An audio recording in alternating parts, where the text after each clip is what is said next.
Em Rusciano and Michael Lucas. It was like viewing another species on another planet. This is Emsolation. I don't blame them if they don't feel safe. We're crossing lines. We are not. It's all we've got in lockdown. I am becoming you. It's like you possessed me. I want to implement a safe word for my family. And I'll just shout at them, banana, banana. You're in Emsolation. Tick, tick, tick, tick, tick. Tick my box. Hello, hi. Welcome to Emsolation, episode 28. You guys, in the month of June, we hit 200,000 downloads and I'm thrilled. I never thought. I mean, I hoped, obviously. But look, I just wanted to let you know that I would like to be getting to around 500,000 and maybe, between that and 50 million a month. So baby steps. Let's kind of aim for the end of the year. I'm competitive like that. I just wanted to point out how much it means to me that you choose my podcast, because it is a choice you have to make. We're not background music. We're not just on by accident. You have to specifically search up Emsolation on your podcast unless you've subscribed. And if you haven't subscribed, you definitely should. And you'll just get sent it then. It's very convenient. And make time in your busy day to hear my nonsense. And I will never forget that. That fact is not lost on me for 1 second. And this is my most favourite thing that I think I do. This is the most purest form of me that I can give you, short of jumping through the speakers right now, through your headphones, through your car, through your kitchen Bluetooth, and singing you a number in a sparkly leotard. This is about as me as I get. And the fact that you guys are still okay with it and love it, oh my goodness, I just love it so much. So thank you. And I know that this is a lot of our listeners' introduction to podcasts in general. I know a lot of you didn't know what a podcast was. What a baptism of fire. I just want to let you know you should definitely go listen to other podcasts, and they are more professional than ours. They stick to topic and don't mention jizz quite as much. But hey, And thank you also to all of you recommending us to your friends. I've become aware that the podcast is almost like a meme. We get sent to people, if someone's feeling their mate or their family member needs a lift or the topic relates to them, or it's like subliminal messages. So I love that. And today I would like us to be sent to the teenage girl in your life, because I want to address them. I want to talk to the teenage girls. And I was made aware we have a little bit of a teenage girl following, which I love. I love the idea of getting my talons on the next generation of women. I got a message from a wonderful Emsolation, can't even say the name of my own bloody podcast, Emsolation listener. She's 19. Allow me to read it to you. Hey, Em. As two 19-year-olds struggling through the ups and downs of being teenagers and adults at the same time, you were the light we needed. We just wish we'd had you during the turmoil of boarding school. And I just received this message from a friend I recommended your podcast to at the very beginning. Thank you, Em. Her name was Em. I didn't send that to myself. And then she put a screenshot of a message exchange she had with her friend Sophie, and they were just talking about how much they love the podcast, and then they called me a cool mum. Could you hope for anything more than that? A cool mum. So Em and Sophie, I'm glad you're getting something out of it. And look, I don't know if my kids think I'm a cool mum. I mean, deep down that's what all mums want. We also just want shit to get done. We don't want you to talk back. We want you to know we love you. We don't want you to be dickheads. We want you to be safe. We want you to be brave, but cool mum's up there. That's good. My children are 1, Elio, my son, 13, Odette, my middle daughter, and 18, Marcella, my eldest daughter. And you'd think I'd have to approach parenting them very differently, but I don't. Sometimes I find myself yelling at Marcella and the baby, "It's 5 a.m. You should be asleep. Is that vomit on your top? Where are your pants?" Nah, I'm joking. Elio always wears pants. Oh, poor Chella. Nah, Chella's amazing. My 18-year-old daughter is incredible, and I'm so glad that the universe will be in her hands momentarily. She's brilliant. But gosh, she's had a bad run. And to all the teenagers listening now, my heart goes out to you, because look, she finished year 12 last year. She was in the top 3% of the state. No big deal. Don't bring it up. It's fine. I'm not taking that as a personal triumph. No, stop mentioning it. But then she turned 18, went to schoolies, got her license, then got pneumonia, then spent the summer in bed, had 2 weeks at uni, and then lockdown hit. Oh, can you imagine? Bad timing for her. Great timing for me. Pubs and clubs still not open, because teenagers, if you're listening right now, you need to know that the moment you turn 18 and you start going out and you start driving, the hardcore parenting kicks in again. You're back to being toddlers on the playground. Everything in the world is out there to hurt you. I worry nonstop when she leaves the house. So I have to tell you, a lot of us parents are feeling one of the positive things about isolation is being able to eyeball our teenagers at all times. Because I make no apologies about the fact I'm a tiger mum, I'm a helicopter mum, I'm a black ops mum. And when I think about the shit I was getting up to in 1997 when I was her age, oh my God, the amount of times I said I was at my mate's house having a sleepover, but instead I was drinking Sub-Zeros out of a 1 litre movie cup with a Looney Tunes character on it, passed out on a footy oval at 2 a.m. in the freezing cold. Oh my God, don't do that, by the way. But it's not our fault that we parent the way we do, because if you're listening now, your grandparents were baby boomers. Your mum and dad's parents were baby boomers. And we all live with the trauma of being brought up by 80s parents. We're all doomed to fail before we even grew up because we are so hands-on with you guys. We know what it is to be abandoned for days on end while our mums and dads have Trivial Pursuit cheese fondue orgies. We remember when a bag of chicken twisties was a meal and going to bed in a sleeping bag under a pool table at a party was the norm. If today's social norms were applied to our parents, they'd flat out be in jail. Nah, I love my parents, but Jesus, if you were brought up like I have vivid memories of being in the back of my mum's Datsun 180B, the Datto, rusted all through the back, and those beige vinyl seats that would give you 3rd-degree burns when you sat on them. And if you got the seatbelt in the butt crack, the clip, oh my God, I think I still bear the scars. But I would be in there and like no seatbelts and, just a cask of West Coast coolers. Someone was smoking, all the windows were wound up. You guys don't even know how good you have it. And that's the reason we are so attentive as parents now, because we are scarred by the boomers. But like I said, I really love the idea of getting my hands on the next generation of women. And obviously I have 2 in my house right now who relentlessly get unsolicited life lessons from me. I even dedicated an entire chapter in my book to the things I'd like them to know in case I die before I finished imparting my interesting brand of wisdom on them. Yeah, I'm even trying to parent from beyond the grave. Do you understand my control issues? But I put a thing up on Instagram the other day. A lady on Twitter @Genuine1, she posted something and it just kind of lit a fire in me. And it was teach your children early what you learned late. And that fucking rocked my little world. And yes, teenagers, mums swear. We swear. I'm not going to sugarcoat that. My kids learned that very early on. The important thing is to know when to swear in context. Be smart about it. Okay, moving on. That was just a free lesson there right now. So for me, the big lesson that I have imparted on my children very early is to trust your gut, because I think women especially are discouraged to listen to their first instinct. And I've said it before. If you smell a piece of raw chicken twice, bin it. It's off. If you've got to go back for that second whiff, bin it. It's like when you go to smell the top you want to put on. If you've got to smell the pits twice, it's probably time for a wash. Same with life. If a person or a situation needs a second sniff, it's off. And look, if I've learned anything, it's not to stray too far from your gut. Always listen to it. Stay close to the center of the things you believe in and love. Because when I'm unhappy or unfulfilled in my life or work, it's usually because I'm doing stuff too far away from that little voice, from the light, from the gut. All right. God, this is probably my longest intro ever. But I just got excited that maybe this podcast got sent to a young person and maybe you listen. So if you're listening now and you are a person under the age of 20, your mum or dad probably sent you this. Welcome. Welcome to my world. Pass it on. Tell everyone. We want to grow to 50 million by next month. All right, it's probably time to get to Michael. Scotty Barrow, my husband's making a surprise appearance today. He didn't piss me off this morning, so he was allowed into the podcast. He's normally on Tuesdays, but we had a fight, so couldn't deal with it. Yeah, your parents fight too. I mean, you probably know that. So he's here to help with fear of rejection. Which is ironic. He's helping with fear of rejection. He's very good at his job. And Michael Lucas and I need to discuss what the hell's been going on with Britney Spears' Instagram.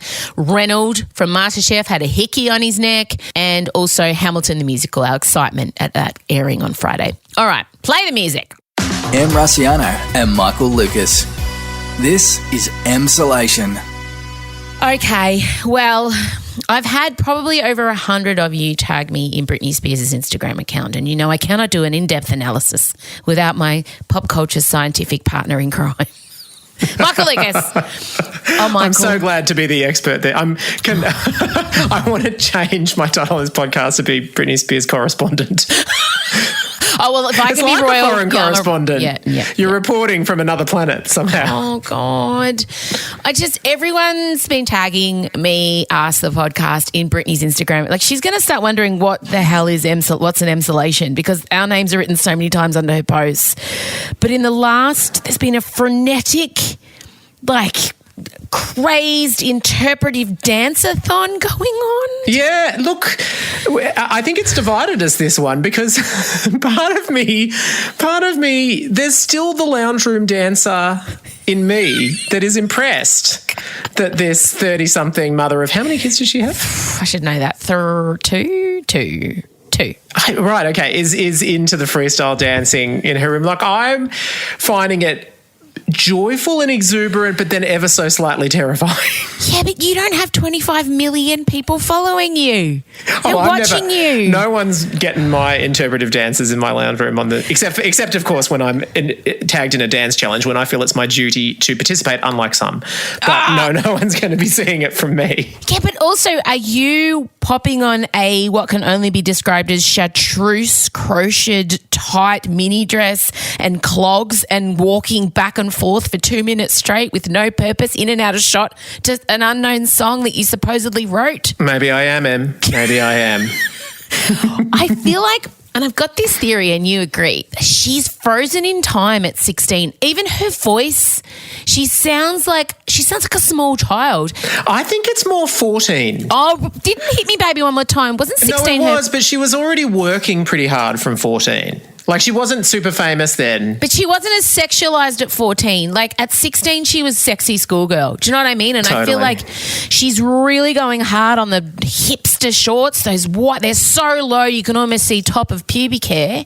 And I just feel like I understand the need to want to be, you know how sometimes people keep their hair from their best era? You know, sometimes you see women walking around with that very distinctive 80s, like Daphne from Neighbours fringe, that at the front. Yeah. And you're like, oh, her prime was 86 school prom. You know, Yeah.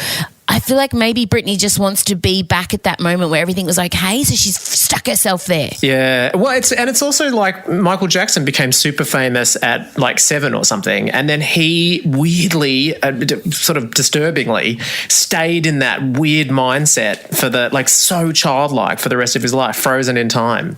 I know, but I mean, obviously there's a lot more complications there. yeah, I was going to say, but are we watching an unraveling or a rebirthing? I oscillate between the two. I don't know if she is getting to live her best life in her truest form with complete access to her social media accounts and no one telling her what to do, and this is really just her being her with reckless abandon, or is she genuinely on the precipice of a complete breakdown? I'm really worried. I know. And maybe it's both. Yeah. I mean, I see it as totally. I could easily imagine she's about to have a breakdown, but on the other hand, I firmly and fervently believe that there should be more freestyle lounge room dancing happening in the world. We'd all be happier and fitter if we danced like Britney did, with all the abandon that she did. She does seem to have a few signature moves that she comes back to constantly. And also I do love her commitment to doing the occasional jump into the air, like the gazelle jump that's never quite pulled off quite the way you want it to be. And I also, sometimes her captions, like there's one in her, she's got a crop top, again, loves a milkmaid kind of vibe. Still the mascara's halfway down the face. I'm starting to think she's had it tattooed under her eyes to look like that. And the caption is, dreams are like the old stories where wolves are seekers, always running, and women carry fire in their bare hands and light the dark paths before them. Old stories hold that the birds will fly all the miles of the world to tell your secrets to the rising moon.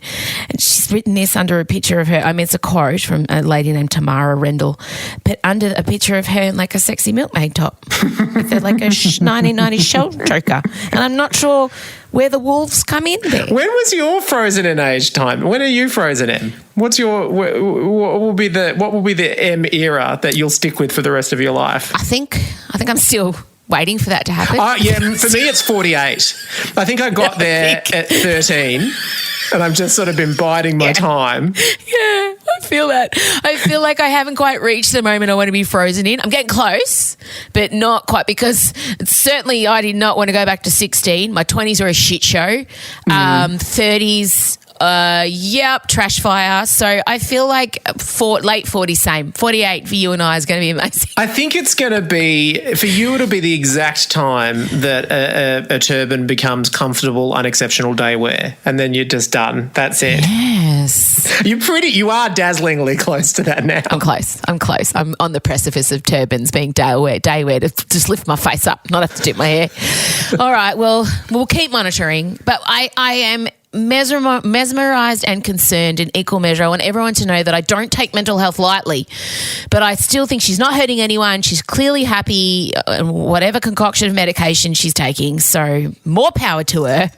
What I do want to talk to you about, though, there's so many things. We have so many topics to get through. This is going to be the longest podcast we've ever done because my intro went for 5 years. Scott's also decided he wanted to have something to say. So we've got a Thursday Scott session. But I did notice on MasterChef, as I was flicking the channel, and then also because a million of our listeners sent me messages, Robot Reynolds had a hickey on his neck. Yeah. Which to me is electrifying because he was in lockdown at the time of filming with the other contestants. His girlfriend of 3 years, Dinata, is currently living in Bali, which is in Indonesia, not Australia. So my mind last night at 2 a.m. is racing. Who the fuck is left in the house to be giving Reynolds a hickey? Which, do we think it's a hickey? Did you have a look? Have you done a screen? Have you done a Zoom? I've certainly had a look. I mean, I'm not necessarily, in a court of law, I'm not ruling out that skin discoloration could have come from some other source. But for the purposes of this, what are your suggestions? Well, he could just have a rash, or he could just have a bit of a pimply sort of thing that's gone awry.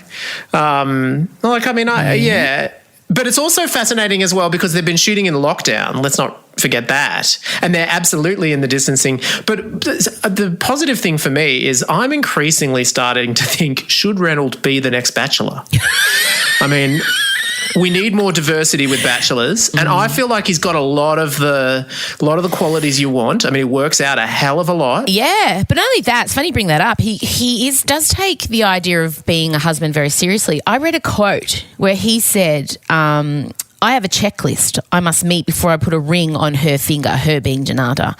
I have standards. I want to be financially stable, own multiple businesses, and have my own house. Well, that's the kind of qualities you want in a Bachelor contestant. And then also, Correct. I just feel like we could get, in some of the Bachelor sort of, events and situations, he can pull out science laboratory Reynolds. I'm really up for that. I want a Bachelor that can do some sort of incredible meal or find some sort of other use for the blowtorch and the blast freezer or whatever else is happening. I was thinking, because obviously I'm going to get right on board with Bachelor in Paradise, equal parts disgusted, equal parts enthralled.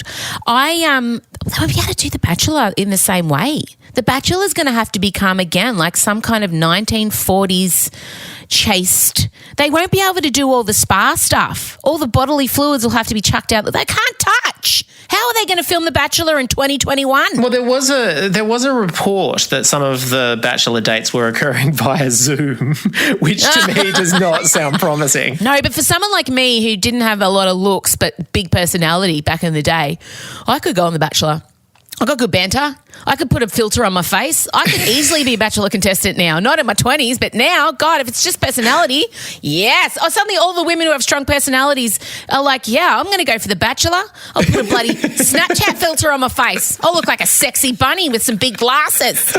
People around the world had a lot of reactions to the pandemic. Em Rossiano's reaction, I can finally go on The Bachelor. It's my time. No, well, The Bachelor, all the Bachelor contestants from the last one are all sad because they didn't get to bloody go to the Logies. Oh, for fuck's sake.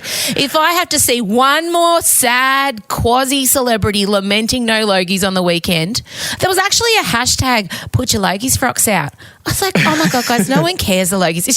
It's just really a bunch of people who are on reality shows wanting to get away from their families and do drugs in the toilet, isn't it? Isn't that the Logies? You say that like it's a bad thing, Em. And look, I'm going to come out and say I'm not proud of this, but I too was in the category of people that was sad that the Logies were cancelled. But only people that go to the Logies were sad the Logies weren't on. The Australian public didn't miss it. Not one bit. So None the of us. Logies rate's okay. Didn't you miss No, the it red does carpet? not. Come on, you watched the Logies. We watch the we're awards show regulars, viewers. Yeah, but I know too much about too many of the people at the There's no mystery for me. Like you too. You know, we know them all personally. I love award shows like in the States. They're proper. Yeah. They're good. But I wouldn't stay up. Like you and I have stayed up on Saturday nights watching old Tony Awards. We wouldn't watch old Logie. I'd probably watch like 60s Logies. They were wild. For me, though, because Logies is such a classy event, they don't have any writing awards at the Logies. And also there's they want so many celebrities on every table. They just want celebrities and producers and publicists. That's it. If you're a writer or a director, forget about it. But I sort of have slowly worked my way up to producing. So for years and years and years, I could never go to the actual Logies event. But since I've crossed over to being producing, which is only the past little while, now I can go. So that's why I was disappointed. I feel like I finally got invited to the trashy ball and now it's shut down. I just think if an awards ceremony's genesis is old women sending in coupons from a TV Guide magazine, I mean, how can we really place any credence in them? Do you know what I mean? I think that when you put it that way, I think that just gives the awards more luster. We will one day be those old women sending in coupons and we'll be proud about it and opinionated. What's your favourite award ceremony? What's your favourite?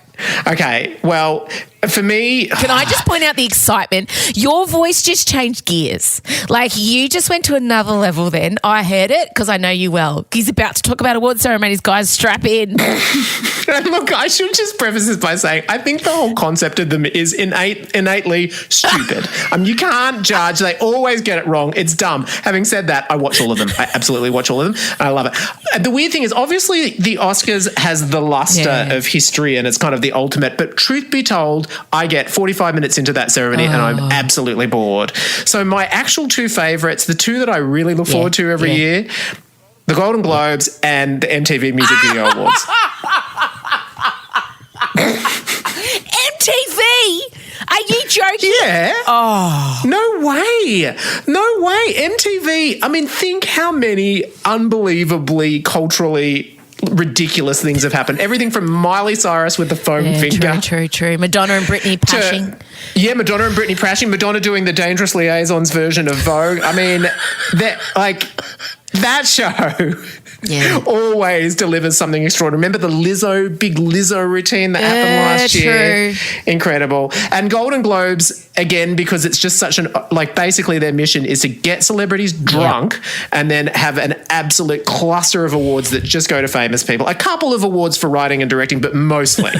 We've divided it into genres and we've divided it into male and female so we can just get as many drunk celebrities on stage. And they always pick better hosts. The Oscars has now hit a point where no one wants to host they it. can't Won't even have touch a host. But Tina and Amy, obviously they're the ultimate gold standard for awards hosts. And for us, the Golden Globes is, stock up on the wine. Yeah. I know, I love the Globes. It's amazing. I love the Grammys. The Grammys is always a hot mess. It's so good. And they often genuinely have, they always build to some sort of incredibly amazing climactic sort of duet of two incredibly iconic people that come out and do a song together. And they can often be really quite good. Yeah, of course. Look, I'm genuinely sad. We're going to have, who knows when award ceremonies will come back. I'm sure they will, like herpes. Can't get rid of them. They'll come back stronger than ever. They will, with an absolute vengeance. And also, the other reason why I was sad the Logies isn't going ahead, I just hate to bring it back once again. Why? Apart from the fact that, by the way, moving to the Gold Coast, best thing that ever happened with the Logies. It's a spiritual home. You love it. It's like school camp for celebrities, isn't it? Bloody hell. Oh, I love it. It's just that everyone's like, when it's in Melbourne, you go back to your own home, it's not as special. But when it's in the Gold Coast, it's different. But this is the legit reason why I was annoyed. I reckon Deborah Mailman had the gold in the bag. She's so popular. Total Control was the best thing she ever did. She friggin' had it. And it would have been so good for, this year if she'd gotten it. And hopefully she'll still be remembered next. I'm sure she will be. Oh, they'll have to do a double banger awards. Don't worry. Next year the Logies go for 3 days. It'll be a fucking road show. I'll be happy. Oh my God. Can you imagine? The influencers will have to start their Botox routine now to get it right. Just to get the chemical concoction just perfect. Oh, it's a hard balance. It is hard. And look, my other favourite one, which rolls us nicely into the final thing we want to talk about, is the Tonys. The opening, that is when all the people who can't do movies and probably want to do, they get to shine and they get to sing and dance and show all their threats. And as someone who has a few threats also, I just feel like, fuck off all you pretty Brad Pitts and your Angelina Jolies and your bloody faces. Let us sing and dance. Oh, totally. As a showcase of talent, there's no doubt the Tonys is the best awards ceremony. And that is the one we go back to on when we're home on Saturday nights drinking wine, doing YouTube marathons. We always end up back at a Tony's award, like 100%. Totally. Often freestyle dancing, not dissimilar to Britney. It's true. And we're back to Britney. But of course, I just want people to understand the immense sacrifice that I made for our friendship this week and continue to make. Enormous sacrifice. Obviously, Hamilton is going to hit Disney Plus on Friday. I was sent a preview screening of Hamilton yesterday. And I did not watch it because I'm waiting for my best friend to arrive at my house on Friday with his husband in tow so we can theme dress. Look, my message to Em was I would totally understand if you buckle and watch it. I just said that you have to generate enough excitement and emotion when we all watch it together. That's what I said. We'll be recording a bit. I'll be recording a bit so you guys can hear our excitement next week when we chat on the pod. We'll talk to you about Hamilton. Now, just so I know going in, how much will you tolerate me singing? None. Oh, none? Can I mouth things? Look, can I be honest? I love Hamilton. I've only listened to the soundtrack, haven't watched it. I don't listen to the second half of the album as much as I listen to the first half. No, of course. The first is absolutely stocked with, but also in the second half of the album, like when you see the actual show, there's more connecting bits that aren't in the album that make more sense. Because when you listen to the album, it's like, what is going on? Yeah, and it's so reprise heavy in the second part. Yeah, it is. It is. Oh my God. Okay. I'm so excited. We're so excited. Oh my God. We're even going to be dressing up. Disney is sending us wine and food, and masks and things. It's a whole thing. Do you know what else I'm thinking of as well with Hamilton? What? That they're sitting on the film? Somewhere, somebody has a filmed version of Bette Midler doing Hello Dolly, and they need to release those tapes because that show's done now. It's done and it's in the past. Do you reckon they filmed it? Yeah, surely. They film everything. They do. Even they might not have filmed it to the other good thing about Hamilton is I'm looking at the reviews of it and everyone says it's just been filmed brilliantly. It's like it's got all the intimacy of a film with close-ups and everything, but also it really captures the live event and they've just absolutely nailed it. I don't know whether they would have filmed it necessarily to that level if they weren't imagining this, but there is somewhere there is a tape. They always film everything. You're just trying to make up for the Madonna. You're just trying to make up for the guilt you feel about seeing Hello Dolly with Bette Midler without me. This is one of the greatest sins of our friendship. It's true. Having said that, though, you were invited. You just couldn't go. I went to New York to see it, and not purely for that, but let's face it, mostly for that.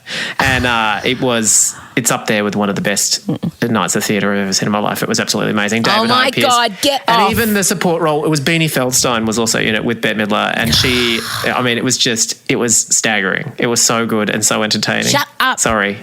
I hate you. What were you going to say about Madonna? I interrupted. Oh, so every single tour stop of the Blonde Ambition tour was filmed. You know how it's on the screens and everything like that. And all of these gays are like digging up the tapes and releasing them on YouTube. So you can basically watch every performance of that show on YouTube now. And somewhere, some gay needs to find the Bette Midler Hello Dolly thing and WikiLeaks it. Get it out there. I don't know if Hello Dolly qualifies as a WikiLeaks. Julian Assange. He's facing a trial at the moment, but I'm sure, Oh, Pamela Anderson's involved. She could help us. That was a weird coupling. God, we could dedicate a whole thing to Pamela Anderson and bloody Julian Assange bonking. That was strange. Anyway, all right, I'll talk to you later. See you, bye. Okay, bye. This is Emsolation. All right, I know we normally do this on a Tuesday, but I didn't like his attitude on Tuesday, so we're doing it on Thursday today because he's been a good boy when it got me a coffee. Hello, Scott Barrio, husband. I love the way you frame things. Today's one comes from Amy, and it came at a good time and a bad time and triggered me a bit. Let's hear what she has to ask you. Hey, Scotty, it's Amy. I'm 30 years old from Melbourne. I just applied for a dream job a couple of weeks ago and am waiting to hear back, but I'm wondering if you can give me some advice on how to deal with the potential rejection that could come along with the application. Thanks. Okay, so going for jobs it's really hard to not tie your self-worth into the outcome. And when this came through, I had just been rejected from a job I was up for. Yeah, right. What was that one again? I can't say it. I'm not allowed to say the jobs I auditioned for because then it gives away the show. But I didn't get it. And how's the way when we go for these jobs, it's not until after you realise, oh, shit, I actually really wanted that. I was really hopeful for that. See, I knew I was up for it and I didn't let myself get too attached to it. But then when I didn't get it, I realised how attached to it I was. And I actually had to take to the couch for about 4 hours. Remember, I was like Charlie Brown with his head down, walking away. I know you're going to reference George Michael from Arrested Development, but not everyone watches Arrested Development. Were you going to reference him? I wasn't, but that's an excellent reference, and I think people should make the effort to find that and see that and watch that episode because it is brilliant amongst a brilliant show. Anyway, I really felt Amy and understood, and we don't know how she went with the job. Amy, let us know. But how do we stop the fear of rejection, stop us from reaching for things that we want? Yeah, so it's a tricky one, isn't it? Because it's sort of there, and then you've got to remind yourself that, hang on a minute, I've got to put myself out there to try and get something. So there's always a little bit of so-called risk. So it's either how you manage the risk, or do you reframe the whole thing so the risk is reduced in your mind? Well, I mean, this isn't just in jobs. This stops a lot of people in life. The whole idea of worried about putting yourself out there paralyzes a lot of people. So, I mean, this can be quite a general one that Amy's brought up. And especially at the moment with a lot of people going for new jobs or having to look at new possibilities and maybe new occupations because jobs are ending. We're all having to kind of pivot and think about new ways to bring in income. This means putting ourselves out there for rejection and taking chances on things. So let's talk about that. Let's get straight into it. So we get presented an opportunity like Amy has. How do we stop our brain from going, oh, but what if? Yeah, so when your brain's doing that, you're creating those thoughts. I guess you're only looking at 1/4 of the picture in a way that you could view this. And that is, I don't get the job and the bad things I perceive that are linked to not getting the job. So how do I prepare for rejection? I like that. I like the idea of being prepared, and we all have a preparation strategy most of the time, but you can do that on one condition, and that is only if you're allowed to look. You're only allowed to do that if you are prepared to look at the whole equation. So you say you don't get the job, you're going, okay, there's bad things. What are those bad things? Write them down, list them. All your concerns, all your fears, everything. And then what could be the good thing about not getting the job? So write down a legitimate list that's believable to you, that you believe. And then on the flip side, if you did get the job, write down the good things that you think that would provide. But then also write another list. This is the fourth quadrant. That is, write down the possible so-called bad things that could happen if you did get that job. So then you're starting to disattach, reduce that attachment to the idea that this job is the key to my happiness or the key to my whatever I'm after. It also stops you, because nothing's perfect, no situation's perfect, so it stops you viewing the job with rose-coloured glasses, like it's the be-all and end-all. But why do we fear rejection so much?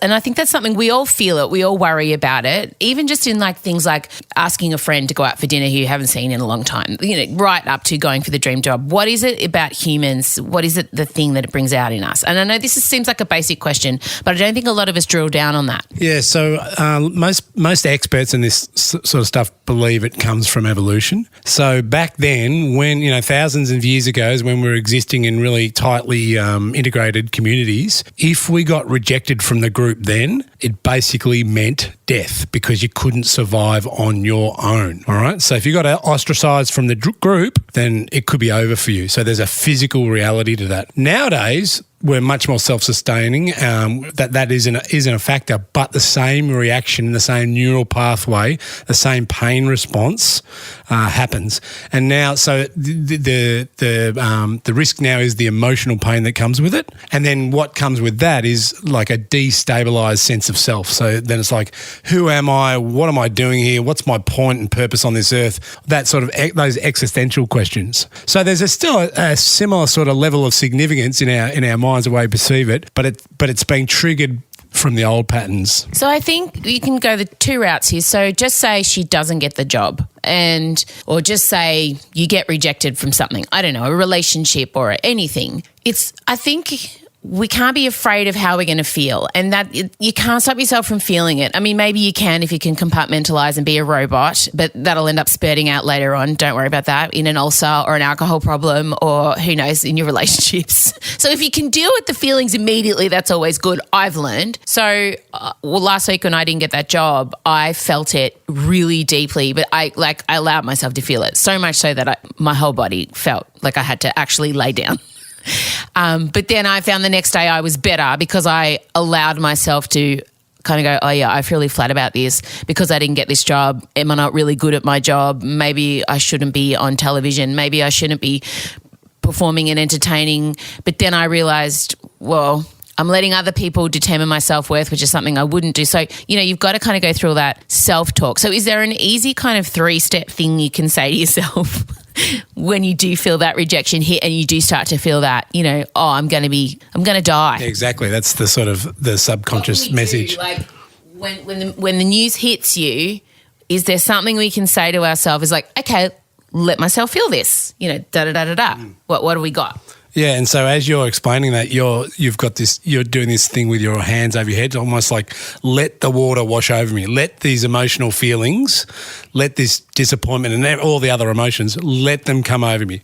All right, so that's the first step. Just let myself feel it. Now, you might have to contain that, or you might have to delay that till a point in the day when it's safe to do that, okay, maybe not in public, whatever works for you. You might need to contain it with time too. But that's the first thing. Just let yourself feel it and then acknowledge and notice yourself. And then it's like, essentially, it's like, well, what now? What can I remind myself of that takes me forward here? As opposed to all the things that, the negative spiral, the negative story that this is, what have I got? What have I got? What do I know? What is good and true that I can go back to and rely on? So that sort of neutralises you, gets you back to neutral. And then it's like, okay, so what am I going to do? And then I reckon in relation to jobs, I reckon there's one thing that it's a numbers game too. So if that was a dream job, yeah, maybe it was, maybe it wasn't, but maybe the dream is in your head too. Like, as in, not saying that wouldn't have been a good job, but also we build things up, and that's why that 4 quadrants exercise is important, to cut to the chase and cut to reality. So it's like, what could I do next? Oh well, I've got to scour the internet or the job ads for more, or I've got that thing that I was hoping to get from the job. I've got to see where I could take control and create that in my life. Maybe it's outside of a job, or maybe I create my own job, or maybe it's a part. So you respond, you reflect, then you react. Yes, I just came up with that while I was sitting there pretending to listen to you. I was listening to you, but half of my brain was also thinking about some good alliteration to help people. But I also want to say, the thing that we always tell our girls is, if you're disappointed, that means you cared, and there's nothing wrong with caring. Like, that's a good thing. It's good that you cared enough about an opportunity you were putting yourself forward for to feel disappointed. It kind of means you're valuing yourself. And it's important to know not only do you care, but what exactly was it in that you cared about? So that can point to, like, our emotions are always messengers for us. So what is it? Oh, well, it was the fact that I was going to be working with those people and helping them do that. Or is the fact that I was going to have a real position of authority and power and I felt like I'd really execute my leadership through the systems? Or is the fact that I could be really creative? Distill it down to the actual thing, the value, and then you can, when you're going forward, you can look for how you can express that value or engage in that value going forward, whether it be in someone else's job as an employee or your own recreational or setting up your own situation. Which is what I did. I mean, my career was just constant series of rejections because I was waiting for other people to give me opportunities. So in the meantime, I thought, fuck that, I'm going to make my own. So I just went and made my own opportunities, which I acknowledge not everyone can do in their line of work. And, the other thing is, if you got the job, fucking yes, champion, go forward. Be your best. We haven't covered that side. But I think if everyone can harness that fear of rejection and how you're going to feel, then you can be really brave. So that's the other side of it. Being unafraid of rejection means that you can be brave, which is always good in career and life. Have you said everything you want to say? Just one thing more. Whether you get the job or whether you don't, you as a person, Amy, and me and you, Amy, we are infinitely more than the job we hold. Whether we hold a so-called great job or a shit job, we are much more than that. And that's some of the things that you can remind yourself of when you're feeling, really disappointed. I'm much more than my job. I can create happiness. I can create satisfaction and meaning beyond a job. Obviously, a job can help, but yeah, I am more than this. This is not my value. This is not my representation of me, and this is not the only pathway to my, meaning and happiness. Cool. All right. Thanks, Scotty B. If you want Scott to help you with something in your life, you can email hello@mrussiano.com. You just need to record a little 30-second grab of yourself talking about it, just as Amy did. She was very succinct. Scotty, you'll be back next week, pending... 3 shows next week. I'll be on front and centre half forward. Yeah, well, that depends if the centre half forward can be relied upon to mark the ball and kick goals, aka just kick 7 then. Get me coffees and not argue with me 5 minutes before I have to record, even though sometimes it's my fault. All right, gotta go. Bye, Scotty. See ya. This is Emsolation. All right, that's all we have time for. Thank you so much for joining us this week. What a week it's been. I want to remind you that the Emsolation merch, yeah, we have merch, is now probably on sale. mrussiano.com. It's a red t-shirt with pink Emsolation written on it. It's also a black t-shirt with pink Emsolation written on it. And there is a black t-shirt with busy working mum written on it in purple. And remember, you don't have to be a busy working mum to wear that t-shirt. It's a vibe. It's the new big dick energy. You might be a 19-year-old single gay bloke who needs a little bit of busy working mum injected into his veins. You do it, all right? Anyone can wear it. Dads, grandfathers, sons, babies, whatever. So that's mrussiano.com. Now, before I go, you do know each week I want to amplify and bring attention to a community organisation, a charity or an individual within the Indigenous community who I think is doing pretty amazing things. Marley Silva is one incredible young woman, and we have been focusing on that next generation, and she is no exception. She's a great storyteller. She was one of the finalists in the 2019 Young People's Human Rights Medal. She's been on Q&A, and she has a new podcast, and I've been listening to it, and I just love it so much. It's called Always Was, Always Will Be, Our Stories. I want you to go and listen to that podcast. You know, you're all about podcasts now. It's a new thing for you, and she is just so impressive. And again, another person, another leader that I'm glad to be handing the world over to.